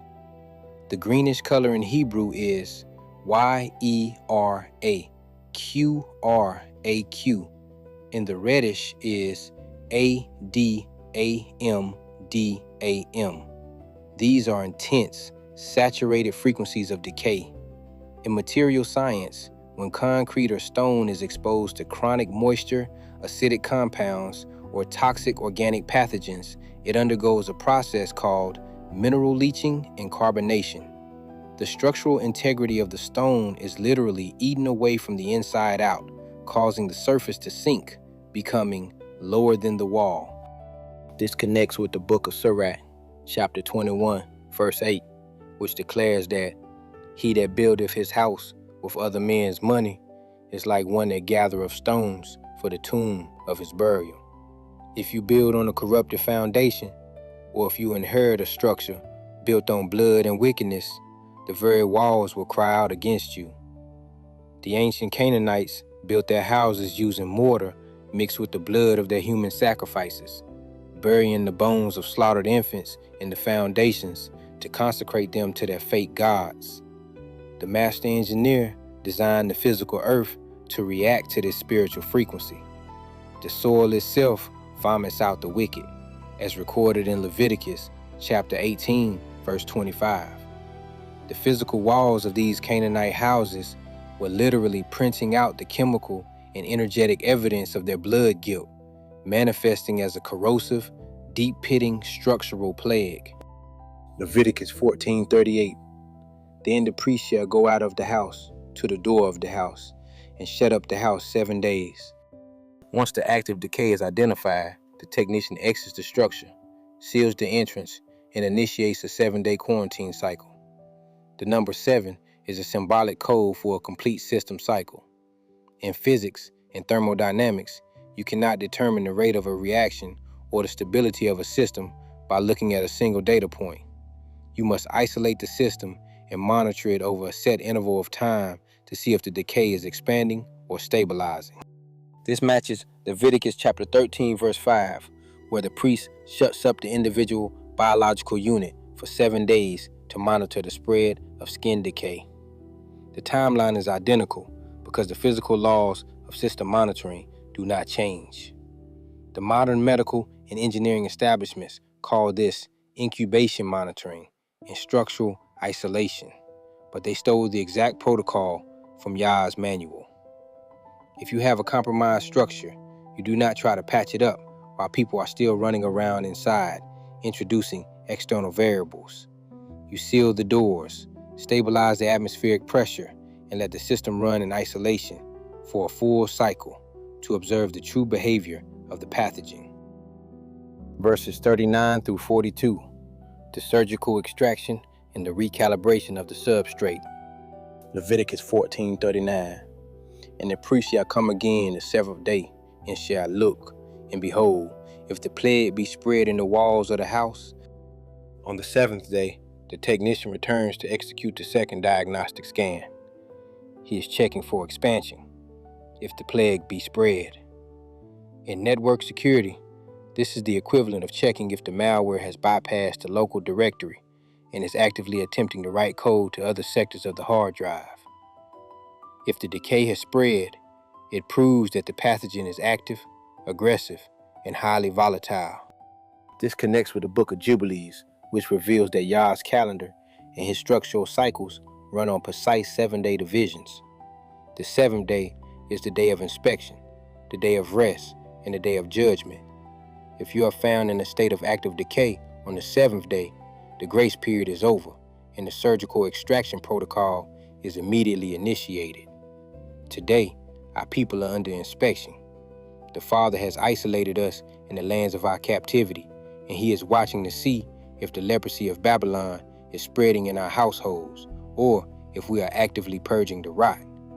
If you are still running the same dirty-ass programs on Saturday sunrise to sunset, eating your filthy pork, sleeping with your neighbors' wives, and letting your children watch the degenerate garbage of the heathen, then you are an active source of contamination, and Yah is preparing to cut you out of the network entirely. Leviticus 14:40. Then the priest shall command that they take away the stones in which the plague is, and they shall cast them into an unclean place without the city. The priest commands a surgical extraction of the infected substrate. The corrupted stones must be physically pried loose, removed from the structural frame, and cast into an unclean place without the city. This is a strict containment protocol. You do not leave corrupted material lying around the perimeter of the camp where it can reinfect the soil or the water supply. You carry it completely outside the boundary of the clean containment vessel. Let us break down the Paleo-Hebrew word for stone, which is eben, spelled Aleph, ox/strength, plus bet, house/tent, plus noon, seed/continuation. The stones are the strength of the house that protects the seed. If the eben is infected, the strength is compromised and the seed will be destroyed. By prying out the infected eben, the priest is preserving the rest of the structural frame. This aligns with Matthew chapter 5, verse 29, where Yad He War Shin Ayin, Jesus, declares that if thy right eye offend thee, pluck it out and cast it from thee. For it is profitable for thee that one of thy members should perish, and not that thy whole body should be cast into hell. The Messiah was referencing the exact technical protocol of Leviticus chapter 14. If a specific node in your system is corrupted and cannot be calibrated, you do not try to negotiate with it. You surgically extract it and throw it into the garbage. The unclean place without the city is the garbage dump, the place of annihilation. Today, we have Israelites who are so infected with the spirit of Edom, the spirit of the Pharisees, and the lifestyle of the heathen that they are actively destroying the camps. They are corrupted stones. If you are leading an assembly and you have a rebellious, lying-ass, money-hungry brother or a gossip-spreading, Jezebel-spirited sister who refuses to submit to Torah, you do not keep coddling them. You do not keep praying for them while they infect the rest of the flock. You pry those motherfuckers out of your assembly and cast them outside the camp. If you do not, their low-frequency decay will spread through your entire congregation, and Yah will destroy the whole house because of your cowardice. Leviticus 14:41. And he shall cause the house to be scraped within round about, and they shall pour out the dust that they scrape off without the city into an unclean place. The extraction is not enough. The priest commands a complete scraping of the interior surface of the house. Every single square inch of the interior plaster must be scraped raw, and the resulting dust must be poured out in the unclean place outside the city. In material science, when a pathogen or chemical decay infects a wall, it leaves microscopic spores and chemical residues on the surrounding plaster. If you just replace the stones without scraping the surrounding surface, the dormant spores will immediately migrate into the new material and restart the infection. The modern tech equivalent of this is formatting a hard drive. If your computer is infected with the deep root Trojan horse or ransomware, You do not just delete the infected file and call it a day. You run a complete, low-level format, overwriting every sector with zeros, scraping the drive clean of any residual data before you reinstall the operating system. This connects with the Book of Yasher, which records how the patriarchs had to thoroughly purge their households of all foreign gods and clean their garments before they could build an altar to Yah at Bethel. You must scrape the walls of your mind. You cannot just stop doing the physical acts of wickedness while keeping the mental residue of Babylon in your thoughts. You must scrape away the education of the colonizer, the false religious dogmas, the feminist witchcraft, and the degenerate desires of the flesh. You must pour that garbage out into the unclean place of your past and never look back. Leviticus 14:42. And they shall take other stones and put them in the place of those stones, and he shall take other mortar and shall plaster the house. The priest commands the installation of fresh, uncorrupted substrate and new mortar to plaster the house. This is the reconstruction phase. The old, infected stones are replaced with clean, tested even, and new mortar is applied to seal the joints. This matches Isaiah chapter 9, verse 10, where the rebellious Israelites arrogantly declared that the bricks are falling down, but they would build with hewn stones. The sycamores are cut down, but they would change them into cedars. The wicked think they can rebuild on their own terms, using their own strength, without purging the plague. But Yah's reconstruction protocol requires that the new stones and mortar be completely clean and aligned with his specifications. The new mortar represents the binding agent of the community, the love of the brotherhood, and the shared commitment to Torah. If you try to patch up your life or your assembly using the old, dirty mortar of compromised standards and worldly compromises, the structure will not hold. You must use fresh, high-frequency materials to plaster the house, sealing the firewall so that no external pathogens can penetrate the containment vessel. Verses 43 through 46, the fretting leprosy and the absolute demolition. Leviticus 14:43, and if the plague come again and break out in the house, after that he hath taken away the stones, and after he hath scraped the house, and after it is plastered. Now, look at this terrifying scenario. The surgical extraction has been performed. The walls have been scraped raw. The new stones have been installed. The fresh plaster has been applied. But despite all this technical intervention, the plague breaks out again. The decay returns. This is a critical system failure. It proves that the infection is not localized to a few stones. It is systemic. The very soil beneath the house or the deep structural timbers are saturated with the pathogen. The house is fundamentally uncalibratable. This connects with Hebrews chapter 6, verses 4 to 6, which warns that it is impossible for those who were once enlightened and have tasted of the heavenly gift and were made partakers of the Holy Ghost, if they shall fall away, to renew them again unto repentance, seeing they crucify to themselves the Son of God afresh and put him to an open shame. If you have been washed in the blood, if you have been shown the truth of your identity, if you have scraped your mind clean of Babylon's lies, and then you deliberately turn back to the vomit of this world, eating your pork, whoring after the heathen, and spitting on the law of the Most High, your system is fundamentally corrupted. You have become a fretting leprosy. There is no more sacrifice for your sin. There is no more patching you up. You are a broken machine, fit only for absolute destruction. Leviticus 14:44. Then the priest shall come and look, and behold, if the plague be spread in the house, it is a fretting leprosy in the house. It is unclean. The priest performs the final inspection. If the plague has spread after the reconstruction, he pronounces the ultimate verdict. It is a fretting leprosy in the house. It is unclean. The Hebrew word for fretting is memor, spelled mem /chaos plus mem /chaos plus aleph, ox/strength plus resh, head/first. In the Paleo Hebrew, this translates to the double chaos consuming the strength of the head. This is an aggressive, malignant, flesh-eating decay. It is a terminal system error.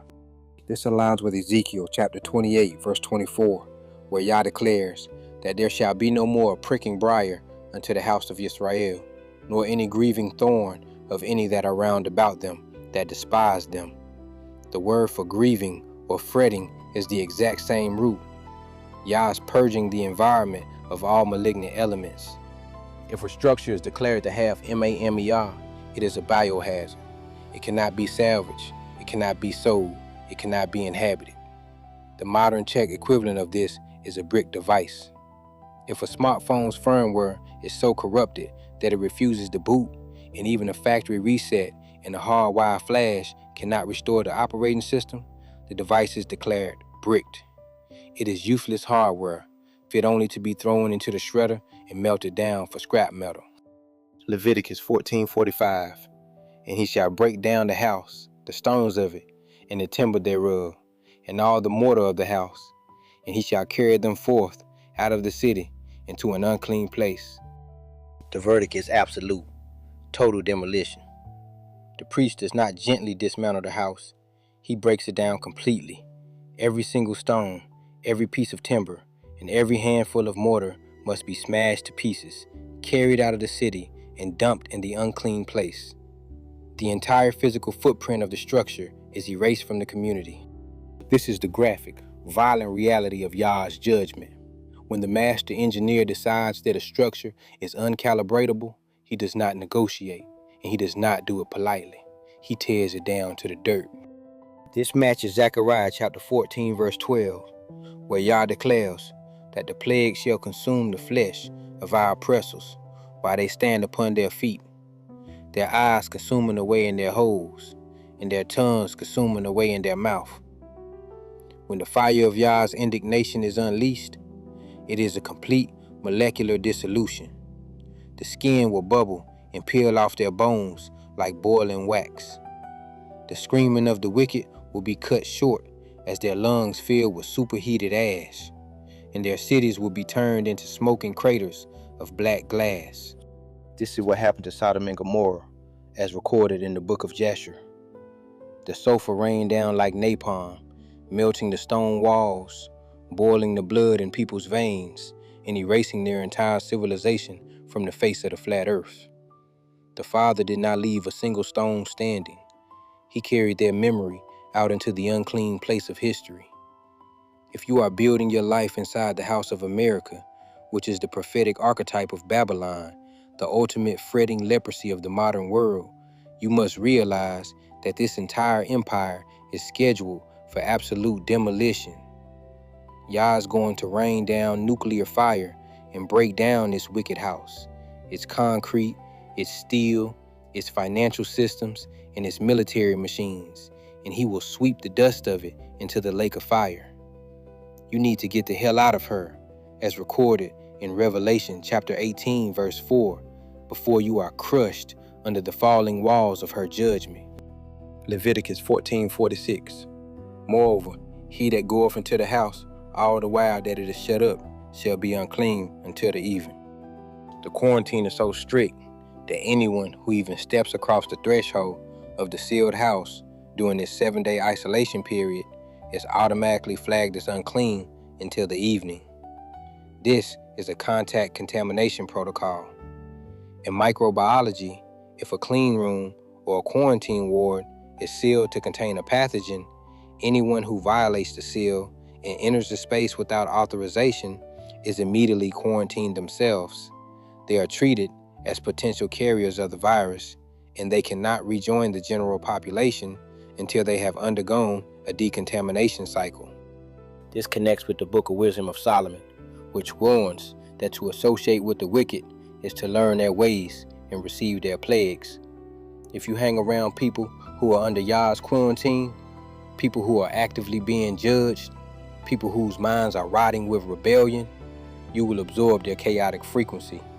You cannot play with fire without getting burned, and you cannot hang out in a leprous house without getting infected.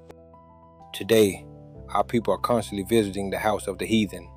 You are going into their universities to fill your minds with their godless philosophies. You are going into their corporate boardrooms to learn their greedy business practices, and you are going into their churches to swallow their lying-ass doctrines. You are violating the quarantine. You are stepping into a sealed, condemned structure, and you are carrying their spiritual pathogens back into your own households.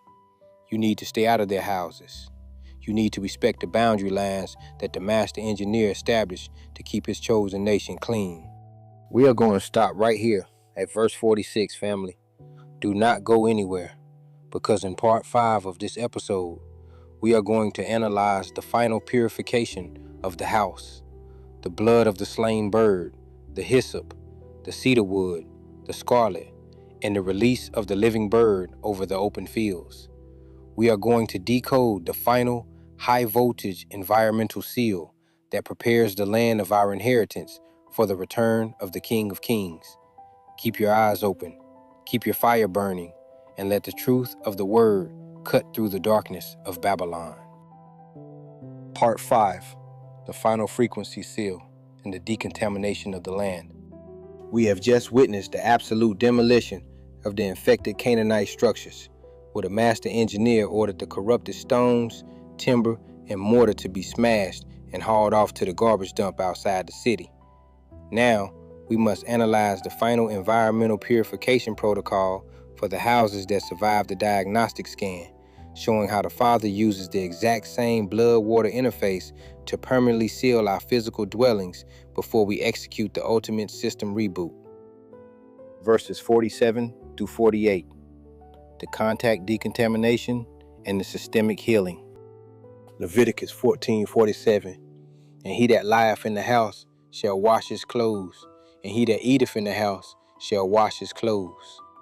The master engineer is establishing a strict contact decontamination protocol for any biological unit that has been operating inside an infected node.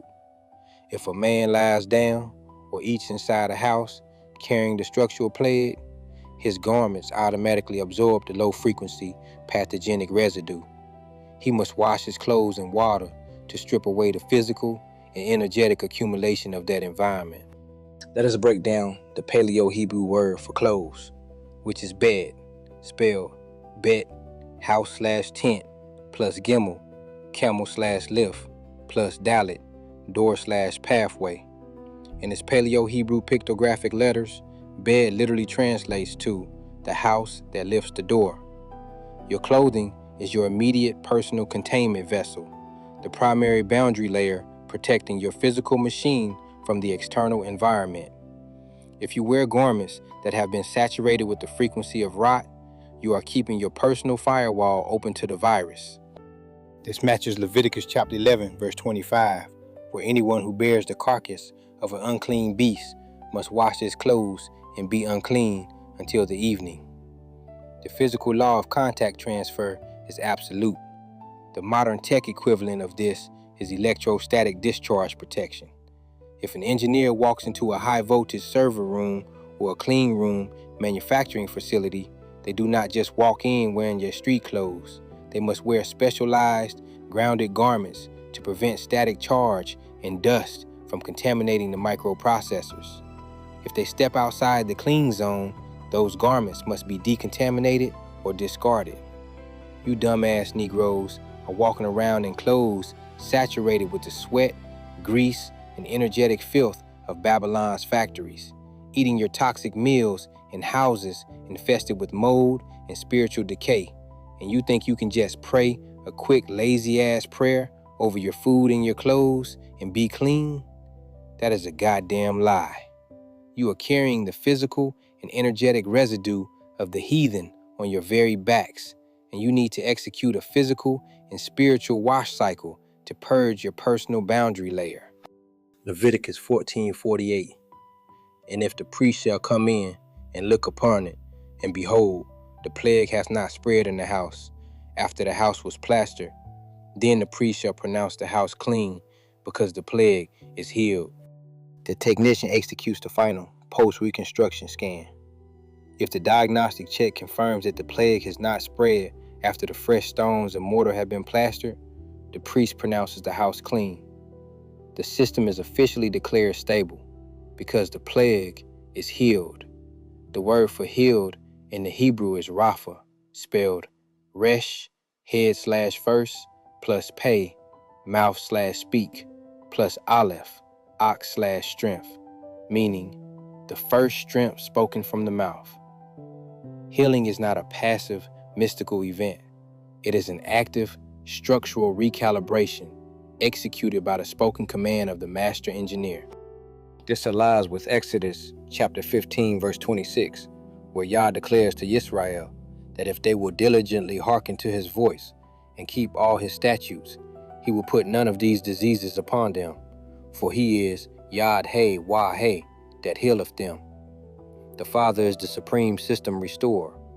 When the structural substrate is aligned with his building codes, the chaotic resonance of decay is neutralized, and the house can be reintegrated into the clean network of the camp. But why did the house require a formal pronouncement? Because in Yah's engineered reality, language is the programming language that compiles physical matter. The priest, acting as the authorized technician, must verbally execute the clean script to authorize the house for human habitation. If the script is not run, the port remains closed and the house remains flagged as an isolated node. Verses 49 through 53, the environmental blood-water interface and the grounding release. Leviticus 14:49, and he shall take to cleanse the house 2 birds and cedar wood and scarlet and hyssop. Once the structural stability is verified, the technician initiates the environmental frequency seal. He takes the exact same hardware package that was used for the individual biological purge: 2 birds, cedar wood, scarlet, and hyssop. This is the environmental frequency array. The master engineer uses the exact same material specifications because the physical laws of molecular purification do not change whether you are cleansing a human temple or a stone dwelling. This connects with the book of Sefer Yetzirah, which reveals that the master engineer formed a physical universe through the combinations of the 22 Paleo-Hebrew letters, setting structural constants that govern all physical matter. The cedar wood, scarlet, and hyssop are not religious decorations. They are organic components engineered with specific molecular structures and vibrational frequencies. The cedar wood acts as a natural preservative and antimicrobial agent. The hyssop contains volatile oils that act as a powerful atmospheric purifier. The scarlet wool represents the conductive bloodline connection. The modern tech equivalent of this is a chemical vapor deposition system. When manufacturers build microchips, they do not just spray chemicals randomly. They introduce precise combinations of gases and materials into a vacuum chamber at specific temperatures to coat the silicon wafers with a protective, molecularly aligned barrier. The priest is assembling a biological deposition system to coat the interior of the house with a protective, high-frequency, energetic barrier. Leviticus 14:50, and he shall kill the one of the birds in an earthen vessel over running water. The first bird is slaughtered in an earthen vessel over running water, the Mayim Chayim. This is the execution of the conductive blood-water interface. The iron-rich, conductive blood of the clean bird is mixed with the high-charged, structured, oxygenated living water, creating a liquid bioelectric solution. This aligns with Hebrews chapter 9, verse 19, where Mem-Shin-He, Moses, took the blood of calves and of goats with water and scarlet wool and hyssop and sprinkled both the book and all the people. The blood-water mixture is the universal medium for transmitting covenantal frequency. The modern church has completely spiritualized this, making you think it is just a symbolic story about forgiveness. That is a lie. It is a physical, scientific procedure for managing energetic currents. The blood contains the biological source code, the DNA of the clean unit, and the living water acts as the fluid medium that carries that code.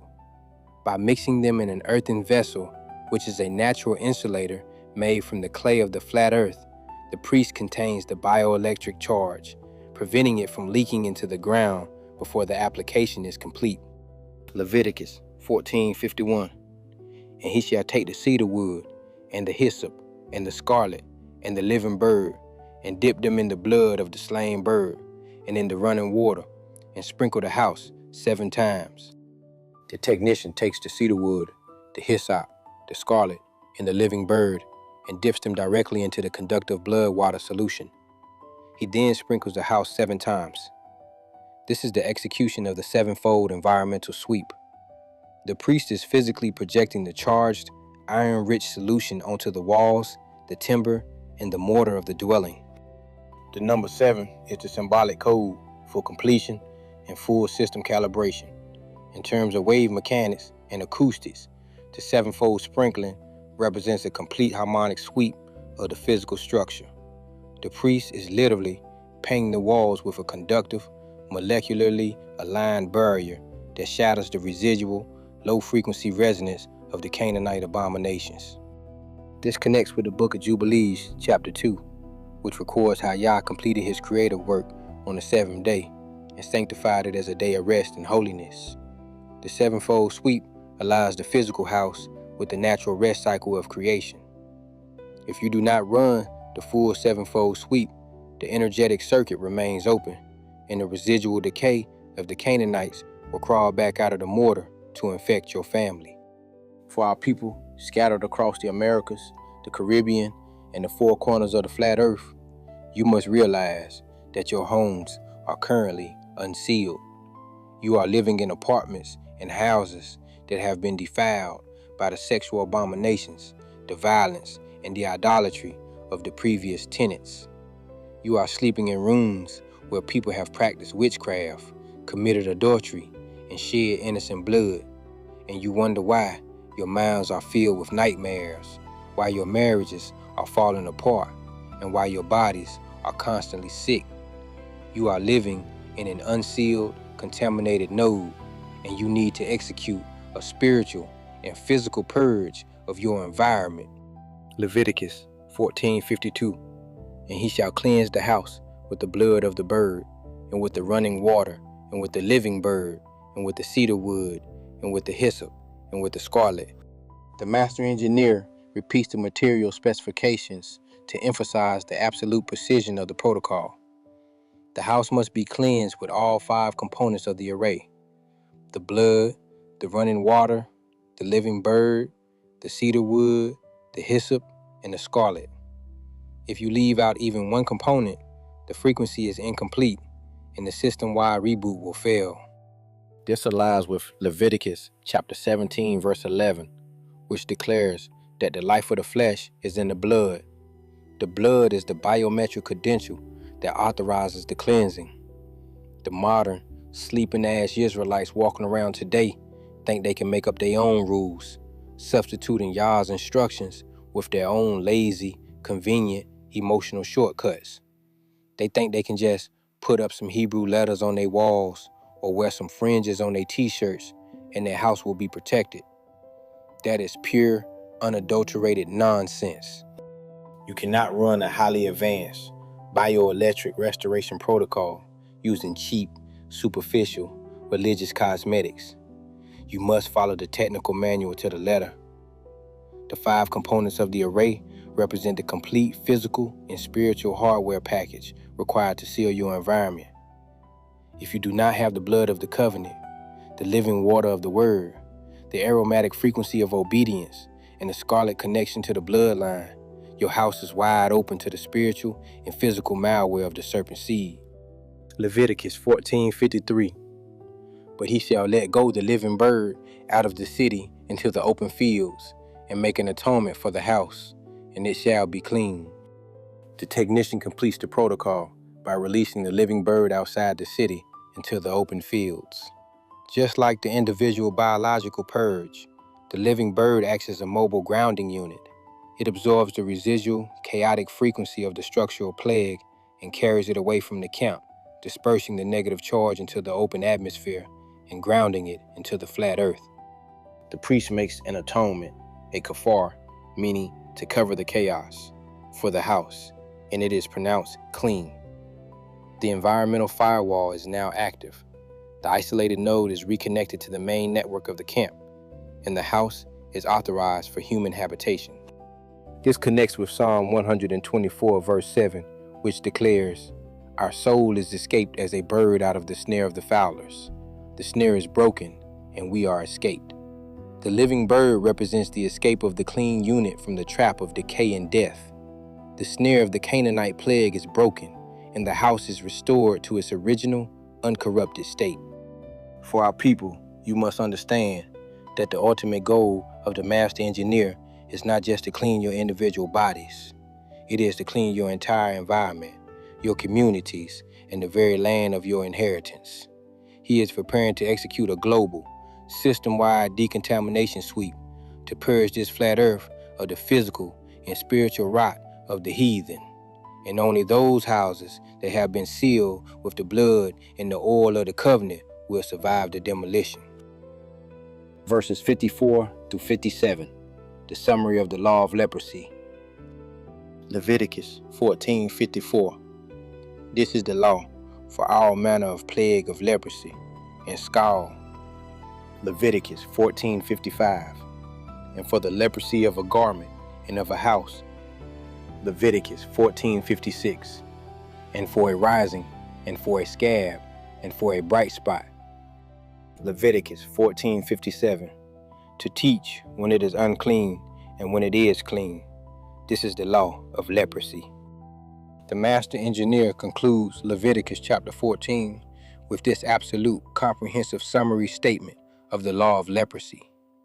He lists every single manifestation of the plague, the skin decay of the individual biological unit, the scald of the hair antennas, the leprosy of the garment boundary layer, the structural plague of the stone houses, and the physical printouts of internal system errors, the risings, the scabs, and the bright spots. The purpose of this entire chapter is explicitly stated: to teach when it is unclean and when it is clean. This is the law of leprosy. The word law here is Torah, meaning the covenant nailed to the head of the first revelation. This is the active programming code of your reality. This aligns with Leviticus chapter 10 verse 10, where Yah commanded Aaron and his sons to put difference between holy and unholy, and between unclean and clean. The entire Levitical system was an advanced, multi-layered object lesson, a temporary shadow designed to teach Israel the absolute necessity of separation and holiness. Colossians chapter 2, verses 16 and 17 makes it plain that these clean and unclean laws, these meat and drink regulations, these holy days, and these Sabbaths were a shadow of things to come. But the body is of Yud Hey, Wah Shin, Ayin, Jesus. The physical leprosy was a shadow pointing to the ultimate spiritual leprosy of sin and rebellion. The physical washings, the shaving of the hair, the slaughter of the birds, and the application of blood and oil were temporary, physical procedures designed to manage the shadow system until the final, high-frequency blood key was executed on the cross by Yud Hey, Wah Shin, Ayin himself. The shadow had been fulfilled. The temple in Jerusalem is gone. The Levitical priesthood is dissolved, and we do not slaughter physical birds or lambs today. But the physical laws of frequency, vibration, and environmental contamination are still active. The master engineer's spiritual building codes are eternal. If you ignore the lesson of the shadow, you will completely misunderstand the power of the substance. The altar call for the leprous house of Israel. Get your heads out of your asses and listen to me very carefully, family. We have just spent 5 parts cracking open the technical schematics of Leviticus chapter 14. We have analyzed the bioelectric purge of the temple, the 3-point biometric blood key on the right ear, right thumb, and right toe, the double-layered dielectric seal of the oil, the poverty protocol of the scaled-down avian substitutes, the structural scans of the Canaanite houses, and the final environmental decontamination suite. This is not some dusty, ancient history lesson. This is a direct, high-voltage diagnostic scan of the house of Israel today. You are walking around spiritually and physically leprous, because you have completely violated the building codes of the master engineer. You have let the heathen inject that toxic, low vibrational malware into your minds, your bodies, and your homes. Look at your physical temples. You are stuffed with the rotting, dead flesh of beasts, violating the original plant-based source code of Genesis chapter 1, verse 29. You are walking around with cancer, diabetes, high blood pressure, and skin decay because you are treating your bodies like garbage dumps instead of the holy temples they were engineered to be. Look at your spiritual houses.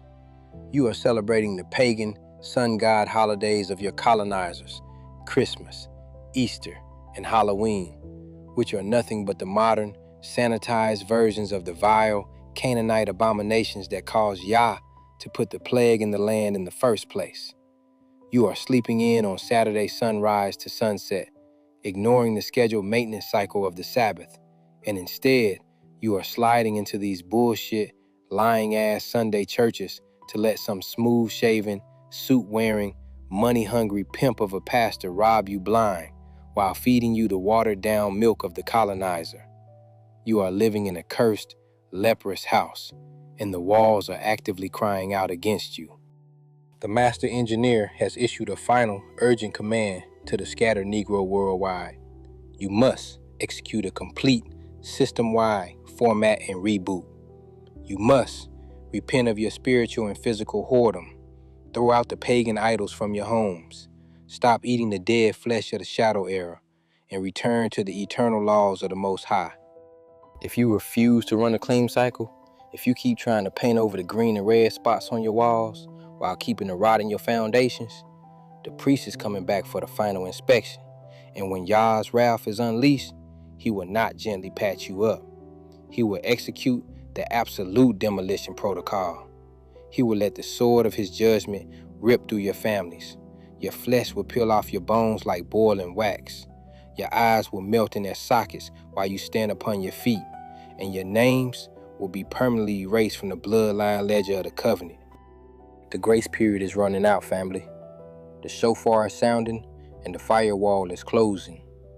You must choose today whether you will be surgically extracted and cast into the unclean place of annihilation, or whether you will let the blood of Yad He Shin Ayin and the oil of the Spirit seal your motherboard for the kingdom.